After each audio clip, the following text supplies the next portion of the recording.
मायावती ने social media पर लिखा कि समाजवादी पार्टी अति पिछड़ों के साथ साथ दलित मुखालिफ है। इलेक्शन खत्म होने के बाद ही सपा फिर से अपने दलित मुखालिफ जातिवादी एजेंडे पर आ गई। उन्होंने गेस्ट हाउस कांड का जिक्र करते हुए कहा कि सपा के 2 जून 1995 के घिनौने कारनामों को कोई भूला नहीं है। इनकी सरकार ने कई दलित मुखालिफ फैसले लिए हैं। मायावती ने आगे लिखा कि उनकी सरकार में बसपा के स्टेट ऑफिस के पास ऊंचा पुल बनाने का काम किया गया, जहां से गैर समाजी अनासर पार्टी दफ्तर और कर्मचारियों को नुकसान तक पहुंचा सकते हैं। इसलिए मायावती ने यूपी सरकार से बीएसपी के रियासती दफ्तर को दूसरी महफूज जगह पर शिफ्ट करने की अपील की है।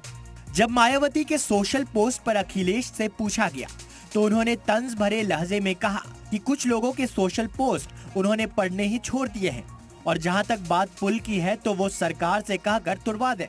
अगर उनको लगता है कि उनके सुरक्षा को खतरा हुआ है तो वो बाकायदा चिट्ठी लिख दें भारत सरकार को। बीजेपी की सरकार है और बीजेपी की सरकार में तमाम बुलडोजर हैं, वो तुरंत बुलडोजर लाके तोड़ देंगे। हम तो इस बात के लिए तैयार हैं। बीजेपी के लोग अगर तोड़ना चाहें बुलडोजर चला करके तोड़ दें और मायावती जी के कहने से अगर ये बात मान ले तो अच्छी बात है, हमें कोई उससे शिकायत नहीं।